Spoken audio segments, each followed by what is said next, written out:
Bom, obrigado pelo convite, é um prazer estar aqui. Eu nunca tinha vindo nesse prédio, é muito bonito. Ele está bem cheio, é um prazer mesmo estar aqui apresentando para vocês. Hoje o que eu vou fazer é falar um pouquinho do que a gente vem fazendo com microRNAs, principalmente no contexto de envelhecimento e doenças metabólicas, na tentativa de encontrar alguma ferramenta farmacológica para pelo menos prevenir ou remediar algumas das consequências do envelhecimento. A gente tem uma preocupação principal com o envelhecimento, porque, como todos vocês sabem, o Brasil, assim como vários países em desenvolvimento, países desenvolvidos, eles estão envelhecendo. Essa daqui é a pirâmide etária do Brasil em 2010, e essa é a projeção para 2020 e 2050. A tendência é que cada vez mais indivíduos idosos estejam presentes na população. E existem vários problemas em relação a isso. Esse slide é um pouco poluído, mas o que vocês veem aqui é a prevalência de várias doenças com a idade. E eu gosto dele porque tem algumas doenças, como, por exemplo, diabetes e câncer, que a partir do grupo etário, a partir dos 79 anos, tem uma diminuição da prevalência que está associada a uma morte, né, dos indivíduos que apresentam essa doença. Então, isso mostra o risco de morbidade que doenças como diabetes podem ter na população idosa.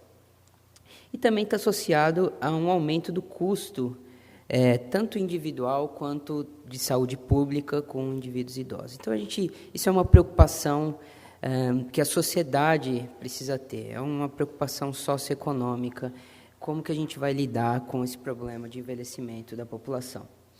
E nós, no laboratório, nós temos uma visão adipocêntrica do envelhecimento. A Gabriela apresentou para vocês a importância do tecido adiposo na etiologia de doenças metabólicas, e, além disso, o tecido adiposo ele tem uma participação fundamental no desenvolvimento de doenças associadas ao envelhecimento. Várias, se não todas as intervenções que são capazes de afetar o tempo de vida ou a saúde do idoso interferem de alguma forma com o tecido adiposo. Interferências no tecido adiposo podem afetar a sensibilidade à insulina, que tem um papel causal no envelhecimento, e o fitness metabólico e cardiovascular, que é importante para a determinação também da saúde do idoso e do tempo de vida. E lá ainda no meu pós-doc, em Boston, a gente começou a estudar mecanismos moleculares pelos quais o tecido adiposo poderia controlar o tempo de vida.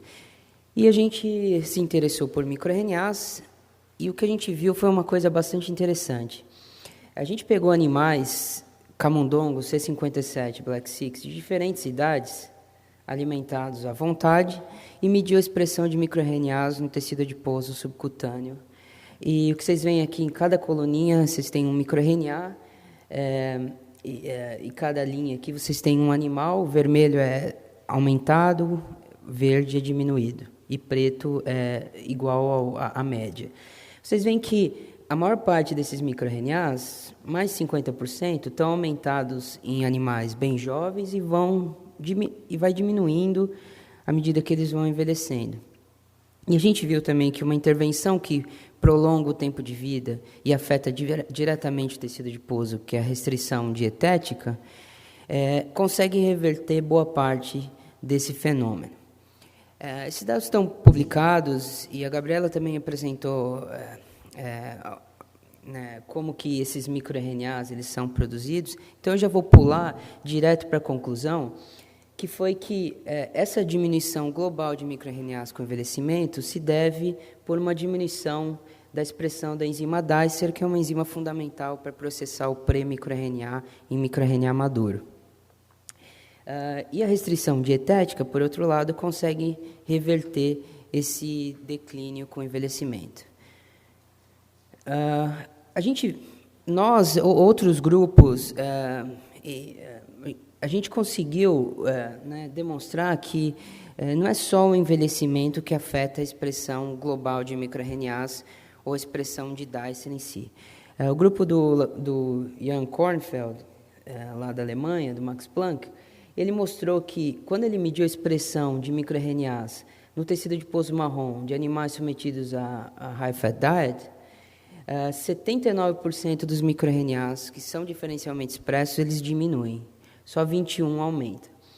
O modelo progeroide de envelhecimento precoce também tem boa parte desses microRNAs diminuídos no tecido adiposo. Enquanto um modelo que é longevo, um camundongo anão, chamado Ames dwarf, tem 91% dos microRNAs diferencialmente expressos aumentados. Essa diminuição de microRNAs com a obesidade está associada a uma diminuição principalmente de Dicer. Isso é observado com high-fat diet e no camundongo DBDB, que é um modelo genético de obesidade. Isso acontece também em humanos. Nós e outros grupos demonstraram que pacientes com HIV que estão tomando antirretrovirais, que desenvolvem uma síndrome de lipodistrofia parcial, que é uma distribuição alterada no acúmulo de gordura no corpo, tem uma diminuição na expressão de Dicer, do RNA mensageiro de Dicer. Tanto os indivíduos não lipodistróficos, ou que ainda não manifestaram lipodistrofia, quanto os que manifestaram já a lipodistrofia. O interessante é que, mais recentemente, nós vimos que esses pacientes com lipodistrofia, eles apresentam uma quantidade de microRNAs circulantes muito diminuída, que é o que vocês veem aqui, os lipodistróficos, tanto com HIV ou com lipodistrofia congênita, tem uma diminuição dos microRNAs na circulação. E isso a gente demonstrou nesse artigo, está associado à capacidade do tecido adiposo de secretar microRNAs. Tanto em humanos quanto em camundongos, a gente observou que o tecido adiposo é a principal fonte de microRNAs circulantes. Então, talvez essas regulações que acontecem com a obesidade, com a lipodistrofia, com o envelhecimento, e que podem ser revertidas pela restrição dietética, elas talvez tenham uma relação causal com a função do tecido adiposo, não só em controlar o metabolismo, mas também em secretar esses microRNAs. Isso é uma coisa que a gente vem investigando no laboratório. Mas para tentar estabelecer uma relação causal entre essas diminuições de microRNAs no tecido adiposo e doenças metabólicas, envelhecimento, a gente gerou um animal nocaute para Dicer especificamente em adipócitos, cruzando um Dicer LOX-LOX com o adiponectina CRE para nocautear Dicer somente em adipócitos. E o que a gente viu é que eles desenvolvem um fenótipo que parece um fenótipo de lipodistrofia parcial apresentado por pacientes com HIV.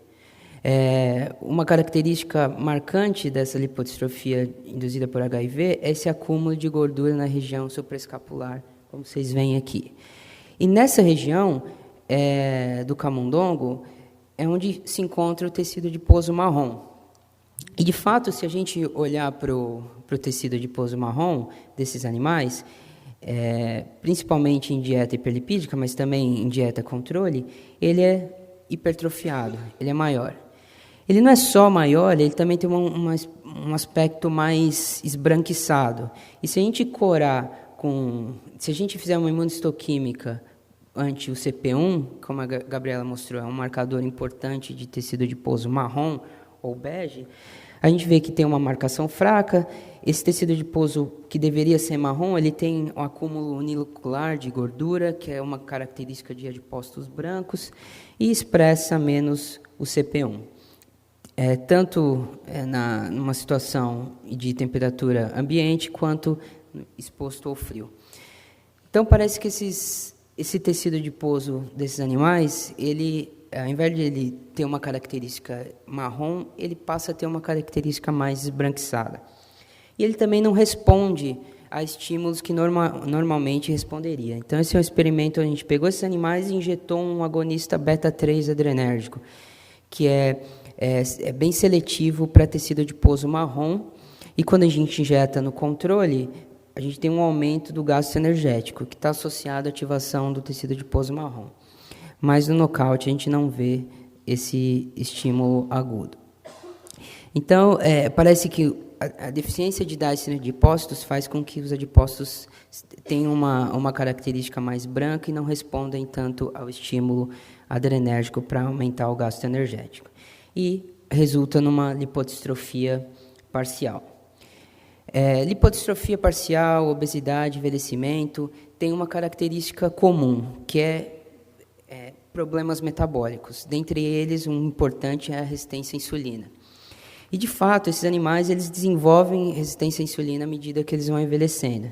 Então, vocês veem aqui no pontilhado os animais de 4 meses de idade, jovens, eles têm uma pequena resistência à insulina, aqui vermelho contra verde, mas essa resistência à insulina é bem marcante quando eles envelhecem, eles ficam com 18 meses de idade. E a gente vê também que, tanto em macho quanto fêmeas, os animais do nocaute têm um risco aumentado de morte prematura, tá certo?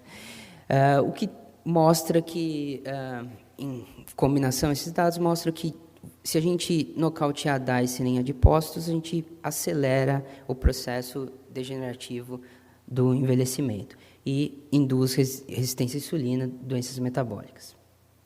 Então, eu queria agradecer a todos do laboratório, a alguns colaboradores, aos financiadores do projeto, principalmente a Andréa, que foi responsável pela primeira parte, e o Silas e o Vitor, que foram responsáveis pela segunda parte de C. elegans. Obrigado.